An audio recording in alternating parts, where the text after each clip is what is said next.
Welcome to another edition of Yorkton Stories. This time, something a little different, a podcast about podcasts. Since May, we have been telling stories twice a month about Yorkton's past and present, many through the eyes of people who have been there, who remember, or who were or are personally involved. We set out to tell stories you might have heard something about, or which you might otherwise not have heard about at all. My name is Dick DeReich. I'm the former co-owner and editor of Yorkton This Week, and I've owned and operated other businesses in Yorkton over the past almost 50 years. We are grateful for the support of Harvest Meats and Grain Millers Canada, both here in Yorkton, and other supporters who make this podcast possible. Our podcast can be heard on our website, yorktonstories.ca, where you will also find photos, links, and other information associated with each podcast, where available. In many cases, you can not only hear the stories, you can also see and read information about the podcast topics. Back in February this year, I started working on creating this podcast and called it Yorkton Stories. My thinking was basically this: we don't see a lot, if any, in-depth coverage of Yorkton people in history and local news media these days, and the city did away with the archivist-historian position 13 years ago, although it is now back as a one-third-time job funded by a grant. I spent 15 years in the newspaper business as a reporter and news editor for the old Yorkton Enterprise back in the late 1960s, and as one of the founders, co-owners, and editor of Yorkton This Week from the time we started the newspaper in 1975 until 1987. Since then, I have done more things than I can keep track of. At one time in the 1980s, we owned or co-owned and managed 6 businesses here and elsewhere. And since 1999, I have, among other things, designed and built literally hundreds of websites for clients across Canada, mostly small businesses, municipalities, and organizations. When you do that kind of work and have an innate interest in what is happening around you in your community, your brain stores away a lot of information. What I found in recent years that all of these fascinating stories are soon forgotten if there is no record of them. And since 2010, there is no record kept of them. The city has an archive of information and photos, but there is no public access. And they are not accepting any artifacts, old photos, histories, etc. I decided that I could tell the stories I know, or know generally something about, and can research to get more details, and tell them, literally tell them. I made a list to see how many topics I might be able to come up with off the top of my head, and it was a long list. I decided that if I aim for 2 stories a month, I've got enough to keep me going for a couple of years, and I was sure, as it turns out correctly, that others would suggest other topics. And so in May of this year, we published our first Yorkton Stories podcast. This one is number 10. Then Yorkton Culture Days 2023 came along, and somebody said, you should do a workshop about podcasts. And we did that last week. I do get asked about podcasts. What are they? What is involved in making one? Can I make money at it? Who listens to them? What's the difference between podcasts and, say, YouTube videos? I thought, well, maybe it's time to do a podcast about podcasts, and to float an idea that's been brewing in the back of my mind about how Yorkton stories can be of help to others in town who might be thinking of getting into podcasting themselves. What follows is much of what we talked about in that workshop. What is podcasting? It is, in somewhat technical terms, the preparation and distribution of audio files using RSS feeds to the computers of subscriber users. Did I lose you already? RSS stands for Really Simple Syndication. It refers to files easily read by a computer called XML files that automatically update and send information. Way back when, in the olden days, that would be 15 years ago or so, you would subscribe to an RSS feed in order to get the latest news or information. RSS feeds are still used between online sources to transmit information, but for most people, they have largely been replaced by simply joining the email list of the bloggers, brands, YouTube channels, podcasts, or publications you want to hear from, or going directly to their websites or phone apps. The phone apps and websites generally updated automatically. Remember blogs? Blogs are written and published on the web. Podcasts are audio and published on the web. But they have different audiences. Podcasts are popular with people who are very mobile and like to listen to something while traveling or when they don't want to have to do anything with their device, just sit and listen. Blogs require a greater amount of attention because you have to look at the screen, read, and scroll. Likewise with YouTube videos or TikTok and similar platforms. You have to both look and listen to get all the information they present. But people can and do tune into podcasts when they are multitasking, when they are doing other things like driving or gardening or walking. Think of podcasts as web-based radio. Think of blogs as web-based print publications, newspapers and magazines. Think of YouTube as web-based television. Podcasts offer a more personal experience, providing listeners with a human voice as opposed to words on a page. Yorkton Stories combines both, in a sense, in that each podcast is supported by a web page that provides links, documents, and photos, visuals that people can read and see that are related to the podcast topic when they're available. But you don't need to go to the website. The podcast basically provides the information. Podcast topics cover the gamut from personal opinion to detailed examination of some pretty esoteric topics. There is a podcast called Muse Stories, M-U-S-E, Muse Stories, that examines the history of gnomes, those little garden statues. And if that isn't a specialized topic, I don't know what is. You can find so-called personalities spouting off about anything on their mind on thousands of podcasts. Think of Steve Bannon and his ilk. The best guess is that there are now an estimated 3 to 4 million podcasts out there.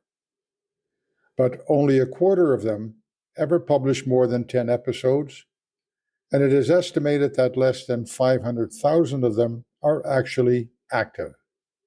The average lifespan of a podcast is 6 months, at which time the podcaster runs out of things to say, gets bored with it, loses interest, or finds out they can't really get rich doing a podcast. The conventional wisdom is that if you get more than 30 downloads for a new episode in the first week, you're in the top 50% of all podcasts. However, looking at the numbers, that could mean you're still number 250,000 among all active podcasts. We're at 10 episodes, and we're at almost 6 months. But we don't really expect to get to the top of the most popular list. Consider we have a limited potential audience, people interested in Yorkton, Saskatchewan. And the reality is that it takes time to build an audience. Slow but steady is not bad, and that's the path Yorkton Stories is on. As to the why question, there are two sides to that. Why do a podcast and why listen to a podcast? I told you why I'm doing Yorkton Stories. We want to tell you stories that you may not find much about elsewhere, but that are what we think are an integral part of our community's history, and we want to leave behind a bit of an oral history of Yorkton. We talked about the two dome houses that were built here 50 and 20 years ago, far ahead of their time.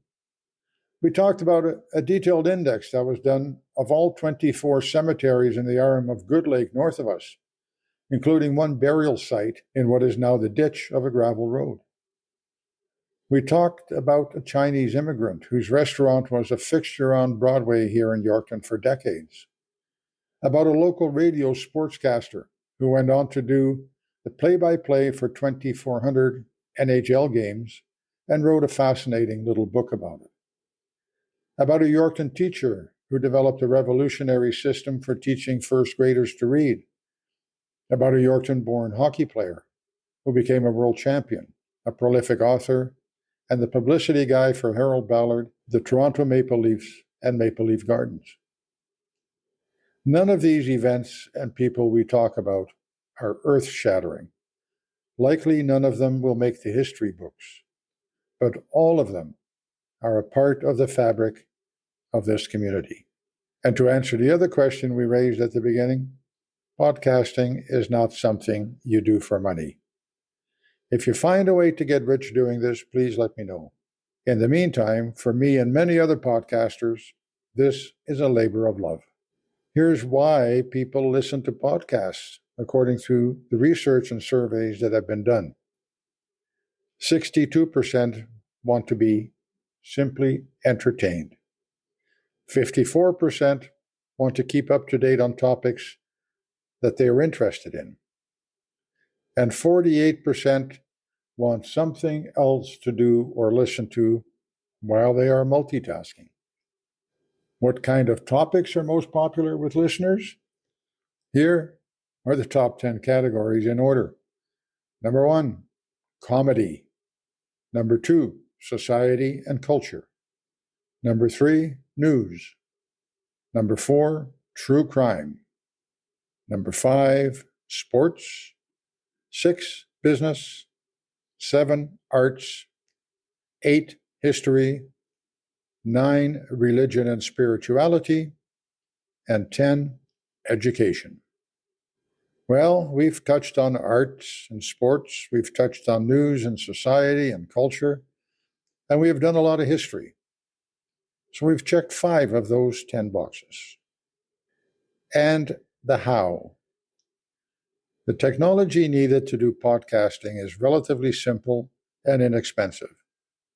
You need something to record on, you need audio editing software, and you need a publishing platform, a site to host your podcast. But before we get to any of that, in my case at least, I need a topic. I need to do research. I need a script, and I need to line up guests or contributors, do interviews, and record those interviews. The human aspect, topic, research, and interviews changes with each podcast, of course. Some are quick and easy. Some take a lot of time. I don't track the time I spent on each podcast in detail, but the podcast I did about Stan Obodiak, the last one we published, was well over 30 hours of work in total. I started that one in May and published it in October. Part of the reason for that is that I like to follow every lead to see what else there is that can be said. And that one is the story of a man with a complex life. So I ended up with many more aspects than I expected when I started on it. But we ended up with a 1-hour podcast that his daughter said is a remarkable document, a gift from you. That makes it worthwhile. I have 2 methods for recording conversations with guests and myself: Zoom and my phone. You can also record directly onto your laptop, but for those who are more from my era, tape and a tape recorder are things of the past. The world is digital now. I have a first-level paid Zoom subscription that costs $200 a year and gives me everything I need.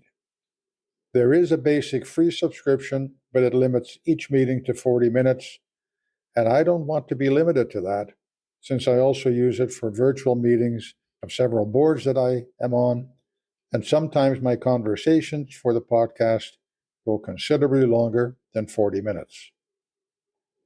Using Zoom, you basically start a meeting, press record when you start the conversation, stop record when you're done, and when you end the meeting, the recording is saved to your device. It very conveniently provides an audio-only file along with the full video, but audio is all that I need for a podcast. Zoom provides the best sound quality for recording audio online, but it is subject to glitches in your internet connection, of course, and when that happens, the video and audio freeze up. We just go back and we start that part all over again. Critical to getting a good recording, of course, is a microphone. You can pay as little as $30 or as much as $500 for a good mic. The microphones that are built into computers are generally not of great quality. They can sound tinny and pick up surrounding noises. I have a Logitech external webcam that sits on my desktop computer screen, and it has decent sound quality as long as I speak towards it. That's what records my voice when I'm recording guests on Zoom. We don't have any control over the mic that they will use, so you may end up accepting what you get and hoping it's okay in the end. If you or they have good quality earbuds, try those. Zoom allows you to specify which of any connected microphones you want to use. For recording on my phone, I have an Android phone, but it will not be much different for an iPhone. I ended up buying a little kit with a receiver that plugs into the USB-C port on my phone and 2 wireless lavalier microphones, which is the term for clip-on mics.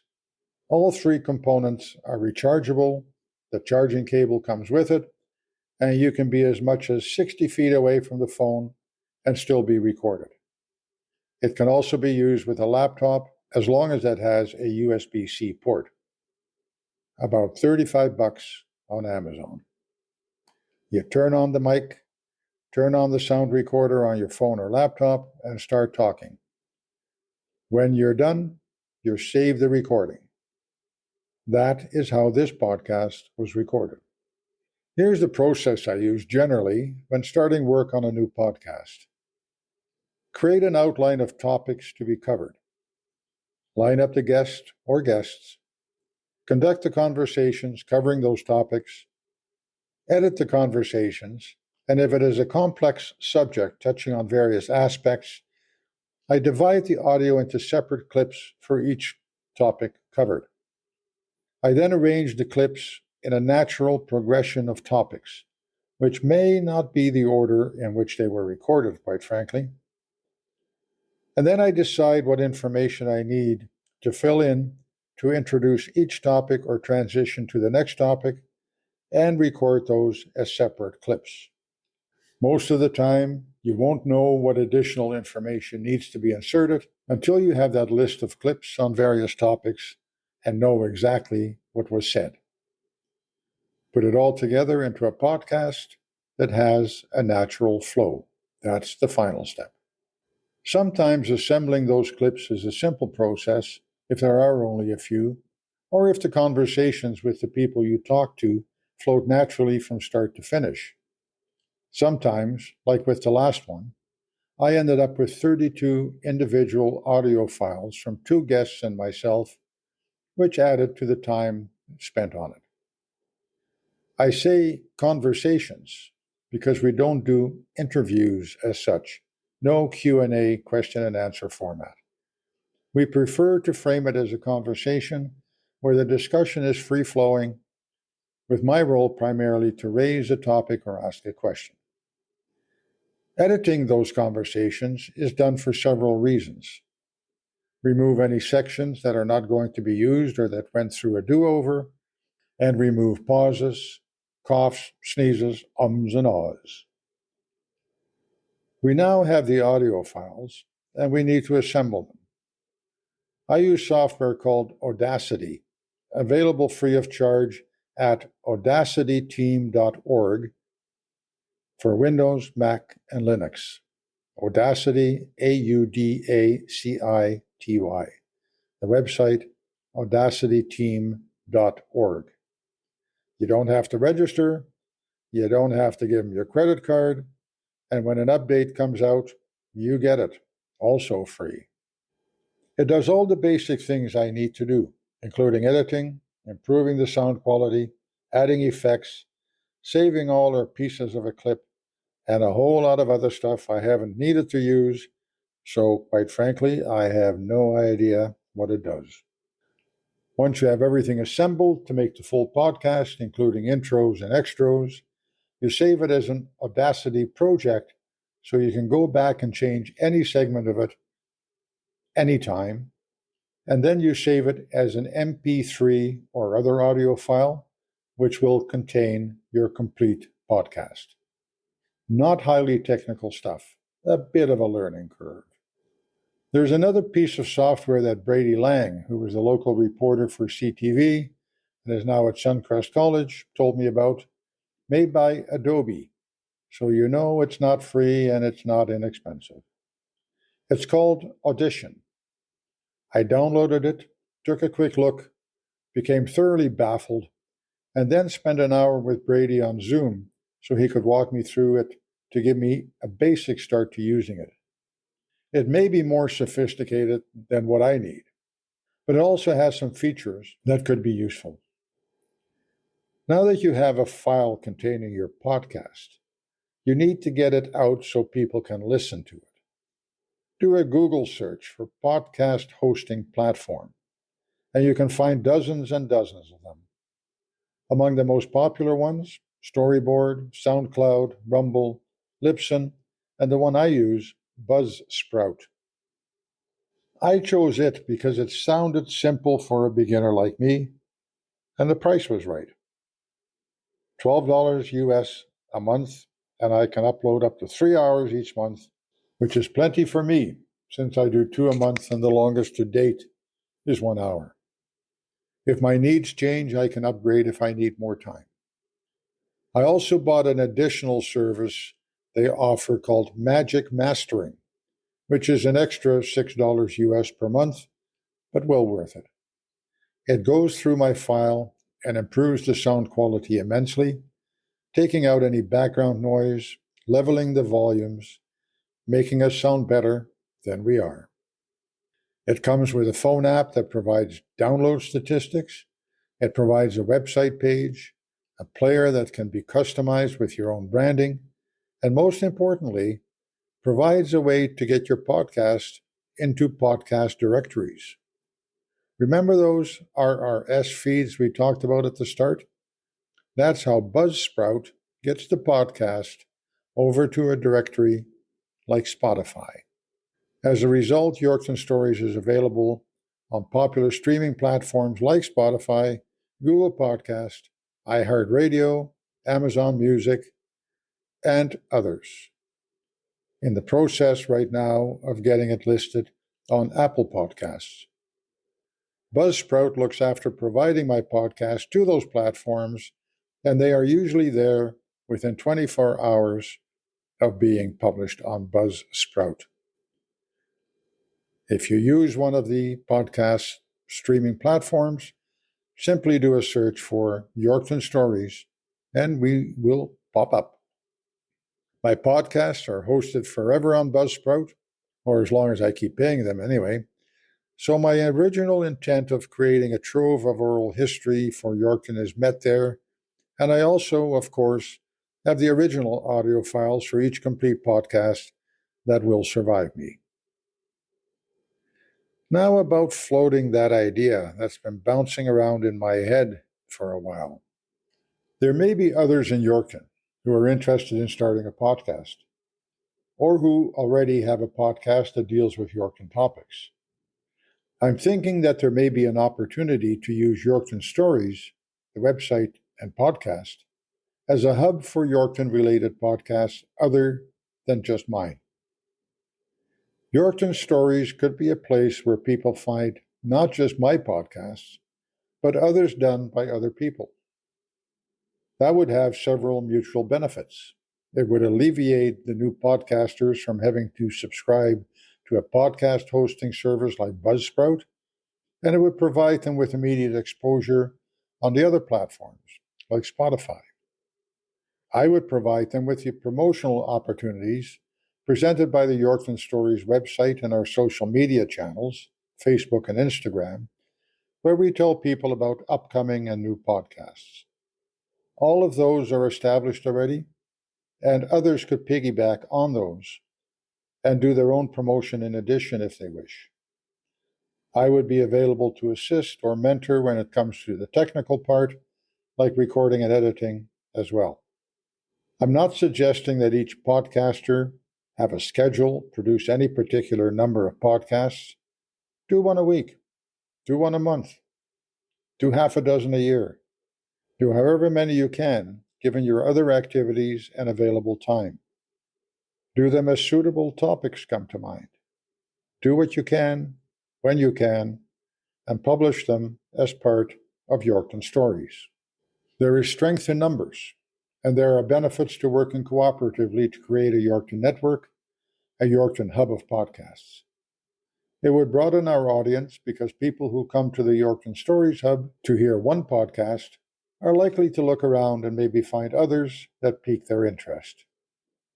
It could result in the ability to attract more sponsorship or crowdfunding or both. That would help cover some costs for all of us, and if there's anything left after that, we could distribute it on a prorated basis among all the podcasters. We're still not going to get rich on this, but it could be fun and provide us with a small reward, as well as contribute to the history of Yorkton. I do have some criteria, though, that all podcasts would have to meet. If we are going to tell stories about Yorkton, they must withstand the test of time. When we started Yorkton Stories, I decided my podcasts would have to meet the following parameters, and I would want to apply that to any others within the hub. They must be non-political, non-confrontational, fact-based and historically accurate as best we can determine, not strictly about you or anyone else's opinions. They must be about Yorkton, and they must be of general interest or of interest to a defined local audience. Pie in the sky or possible? Time will tell. But if you have an idea for doing a podcast and are looking for some help and a place to publish it, let's talk. It could be about any topic relevant to Yorkton: sports, arts, culture, hobbies, events, education, history, clubs and organizations, personal health and well-being. The choices of topics are endless. It could be a regular podcast or produced occasionally. No commitment required on your part as to frequency or length. What you need are ideas and the time and interest to explore them and tell a story about Yorkton. Interested? Get in touch. We will publish another podcast in a few weeks. Generally, new podcasts are available twice a month.